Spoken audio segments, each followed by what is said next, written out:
Now this is a 2021 Range Rover Evoque.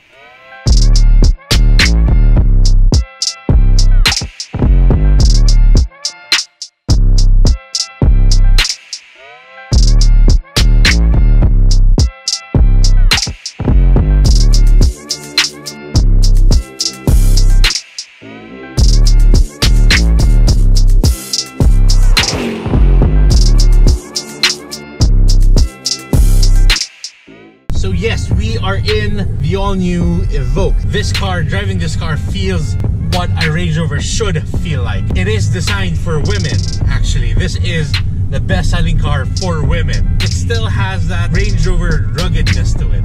I like it. But it also has that claustrophobic feel because it is pretty tight inside the cabin. But you are surrounded with leather seats which have the Union Jack perforated leather. It's quite posh. I like it. Also, you get the digital tachometers here. You get all this panel, touch panel from the full Range Rover, and it suffers the same problem. You can't actually see it when it's sunny. Also, it's pretty hard to navigate to when you're driving. The buttons are so small, but it actually makes up for it in the driving style. Driving this car feels... Driving this car feels amazing. I mean, you still get that special feeling of it. Of course, it is a true Range Rover. It still has a four-wheel drive system, but it actually, Evoque's clever four-wheel drive system normally uses the front wheels most of the time, but then it lets rear wheels kick when you need a bit of grip. Pretty nice, actually. Now the R dynamic, you get the painted bronze accents here on the front end, on the bonnet, and on the side you get 20-inch wheels as standard, and you have this poppy outy door handles which are pretty cool.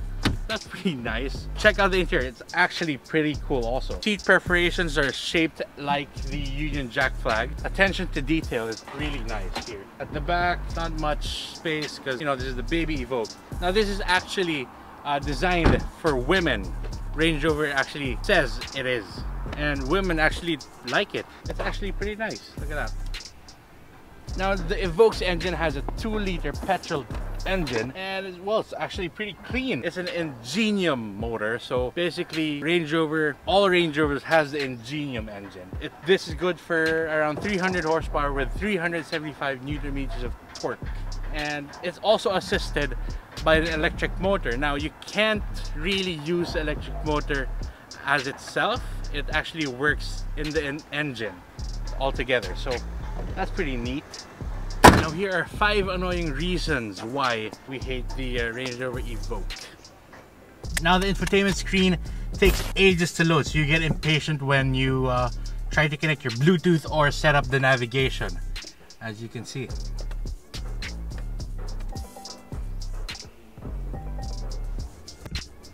There you go.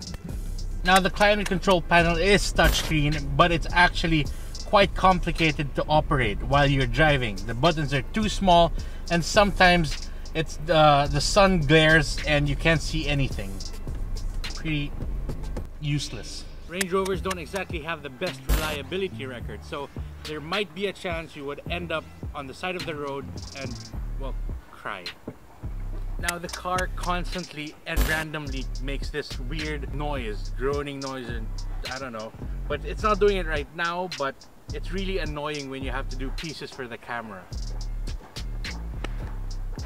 Now driving visibility is appalling. I mean, with this thick A-pillar right here, it's hard to see out of the corners while you're driving. Also, the rear view is actually pretty small, so it's hard to see out of also, but you get this feature right here which actually serves as a rear view camera, which actually is pretty cool. Now the Evoque's clever four-wheel drive system mainly runs on the front wheels, but then engages the rear wheels if you want some more grip. Clever. Now if you don't want your car cabin to be lined with dead animals, like you can see here, you can actually opt for a vegan-friendly interior, which is made up from recycled materials. Cool. Now the Evoque might be a little more expensive than other small SUVs, but this actually holds its value pretty well.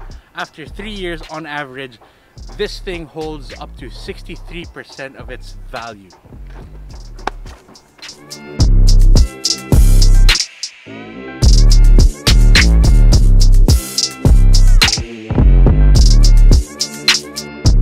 Optional clear sight ground camera uses the front camera to record an image of the road ahead of you, so you can actually see what you're driving over. I mean, for instance, there is our little flask of water right there, bottle of water, and we're driving over it now, so it's under the bonnet right now, but you can still see it. The car's computer control all-terrain system allows you to set up the four-wheel drive system depending on what surface you're tackling. So you have the normal mode here, comfort. You have gravel, snow, grass. You have mud and ruts and sand.